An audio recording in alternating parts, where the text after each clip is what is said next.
നിനക്കെന്നാ ഈ വീട്ടിൽ ഇത്രമാത്രം പണിയുന്നു, അവരത് വരെ കഷ്ടപ്പെടുന്നതിന് ഒരു വിലയുമില്ല. അത് ഒരുമാതിരി എല്ലാത്തിനും നെഗറ്റീവ്, എന്നാലും ജോലിക്ക് വിടുകയും ചെയ്യാം. സഫാനയുടെ ഫൈൻഡിങ്സ് ആണ് ഏറ്റവും സിഗ്നിഫിക്കൻ്റ് ആയിട്ട്. പിന്നെ സഫാന സംസാരിക്കണം എന്ന് എനിക്ക് നിർബന്ധമുണ്ടായിരുന്നത് ഒന്ന് സഫാനെ ബോധ്യപ്പെടുത്താനാണെങ്കിൽ വലിയൊരു ഗ്രൂപ്പ് ഇവിടെയുണ്ട്. സഫാനയുടെ PhD ടോപ്പിക് എന്ന് പറയുന്നത് ആണ് എന്നും ഞാനത് വിശ്വസിക്കുന്നുണ്ട്. അത് ഒരുപാട് കാര്യങ്ങളെ മാറ്റിമറിക്കുന്ന, ചോദ്യം ചെയ്യുന്ന ഒരു തീസിസ് ആയിട്ട് ഉണ്ടായി വരുന്നു. രണ്ട് സഫാന നമ്മളോട് സംസാരിക്കുമ്പോൾ നമുക്ക് മനസ്സിലാകുന്ന ഒരു കാര്യമുണ്ട്. നമ്മുടെ ജെൻസി ഭയങ്കര പ്രോഗ്രസീവ് ആണെന്ന് പറയും. പക്ഷെ ജെൻസി എന്നുള്ളത് നമ്മൾ ഉദ്ദേശിക്കുന്നത് അർബൻ സ്പേസസിലുള്ള വളരെ ചെറിയൊരു കൂട്ടത്തിനെ വെച്ചിട്ടാണ് നമ്മൾ ജെൻസിയെ ഡിഫൈൻ ചെയ്യുന്നത്. ഇന്നും പേട്രിയാർക്കിക്കെതിരെ അത്ര സഫാനെ പോലെ എനിക്ക് അനീസ എന്ന് പറഞ്ഞ സ്റ്റുഡന്റ് ഉണ്ട്, സഹല എന്ന് പറഞ്ഞ സ്റ്റുഡന്റ് ഉണ്ട്, സമന്വയ എന്ന് പറഞ്ഞ സ്റ്റുഡൻസ് ഉണ്ട്. ഇവർ 4 പേരുടെയും എക്സ്പീരിയൻസ് എടുത്ത് നോക്കിയാൽ ഓരോ ദിവസവും മൾട്ടിപ്പിൾ ടൈംസ് ഓഫ് പേട്രിയാർക്കിക്കെതിരെ ഫൈറ്റ് ചെയ്ത് വാശിയോടെ PhD ചെയ്യുന്ന പിള്ളേരാണ്. നമുക്കിവിടെ അമൃതയെ പോലുള്ള സ്റ്റുഡൻസ് ഉണ്ട്, ഹു ഫൈറ്റ് എവറി ഡേ.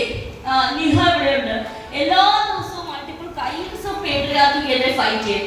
ഇത്രയും ഹാർഡ് ആയിരിക്കും നിങ്ങൾക്കിത്.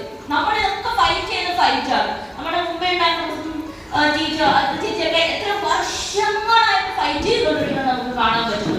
It should have been easier for us. Unfortunately അത് ഇത്രയും ഈസി ആകുന്നില്ല. ഈസി ആകാത്തത് നമ്മുടെ കയ്യിൽ പൊളിറ്റിക്കൽ പവർ ഇല്ലാത്തത് കൊണ്ട് തന്നെയാണ്. ആ ഒരു ബോധ്യം നമുക്ക് വേണം. കാരണം വേൾഡിൽ എവിടെ ഒരു വലിയ ട്രാൻസ്ഫോർമേഷൻ നടന്നിട്ടുണ്ടോ, ആ ട്രാൻസ്ഫോർമേഷൻ പൊളിറ്റിക്കൽ അധികാരം അന്ന് വരെ പൊളിറ്റിക്കൽ റെപ്രസെന്റേഷൻ ഇല്ലാത്ത ഗ്രൂപ്പുകളുടെ കയ്യിൽ വന്നതിന് ശേഷമാണ് സാമൂഹിക വിപ്ലവങ്ങൾ ഉണ്ടായിട്ടുള്ളത്. അതിപ്പം ഇന്ത്യയുടെ കാര്യത്തിൽ ബഹുജന കൾച്ചറിന്റെ കാര്യത്തിലാണെങ്കിലും, ഫ്രഞ്ച് വിപ്ലവം കഴിഞ്ഞിട്ടുള്ള ഫ്രാൻസിലാണെങ്കിലും, റഷ്യൻ വിപ്ലവം കഴിഞ്ഞിട്ടുള്ള റഷ്യയിലാണെങ്കിലും, ഇതെല്ലാം വേൾഡ് ഹിസ്റ്ററി നമ്മളെ പഠിപ്പിക്കുന്നത് ഈ അധികാര കൈമാറ്റങ്ങളിലൂടെ നേരത്തെ അധികാരം വീണ്ടും ചെയ്യാത്ത ഗ്രൂപ്പുകളിലേക്ക് അധികാരം വരുമ്പോൾ മാത്രമേ സമൂഹം അതിനനുസരിച്ച് മാറുകയുള്ളൂ എന്നുള്ളത്.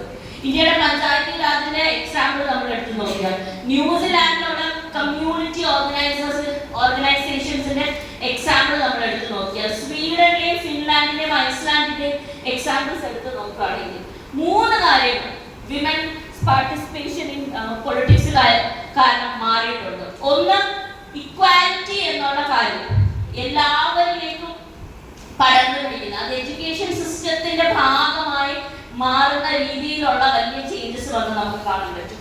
2, ഹെൽത്തിന്റെ കാര്യത്തിൽ ഓവറോൾ ആ നേഷന്റെ തന്നെ ആരോഗ്യത്തിലുള്ള വൻ മാറ്റങ്ങൾ വന്നത് സ്ത്രീകൾ ഗവർണൻസിലേക്ക് വന്നത് വഴി നമുക്ക് കാണാൻ പറ്റും. 3, അവിടെ ഉണ്ടായിരുന്ന സ്ത്രീകൾ മാത്രമല്ല മറ്റ് വൾനറബിൾ ഗ്രൂപ്പുകൾ, ഏതൊക്കെ വൾനറബിൾ ഗ്രൂപ്പുകൾ, ചിലപ്പോൾ ട്രൈബൽ ഗ്രൂപ്പ് ആയിരിക്കാം, ചിലപ്പോൾ നൊമാഡ് ഗ്രൂപ്പ് ആയിരിക്കാം, അവിടെയുള്ള റിലീജിയസ് ആയിട്ടുള്ള മൈനോറിറ്റി ആയിരിക്കാം, അങ്ങനെ ഏത് വൾനറബിൾ ഗ്രൂപ്പ് ഉണ്ടെങ്കിലും ആ ഗ്രൂപ്പുകളുടെ പ്രാതിനിധ്യം, സ്ത്രീ പ്രാതിനിധ്യം കൂടുന്നത് വഴി ആ ഗ്രൂപ്പുകളുടെ എല്ലാം, ആ മാർജിനലൈസ്ഡ് ആയിട്ടുള്ള ഗ്രൂപ്പുകളുടെ എല്ലാം പ്രാതിനിധ്യം കൂടുന്നത് നമുക്ക് കാണാൻ പറ്റും. അതുകൊണ്ട് തന്നെ ഇന്ന് നിങ്ങൾക്ക് ഇന്ത്യയെ രക്ഷിക്കണമെങ്കിൽ, അല്ലെങ്കിൽ ഇന്ത്യയെ നിങ്ങൾക്ക് ഫാസിസത്തിൽ നിന്ന്, ഇതിപ്പോ നമ്മൾ എല്ലാ പ്രാവശ്യവും പറയുന്നത് ഫാസിസത്തിനെതിരെ ഫൈറ്റ് ആണ്, ഫാസിസത്തിനെതിരെ ഫൈറ്റ് ആണെന്നുള്ളത്. എല്ലാ 15 വർഷം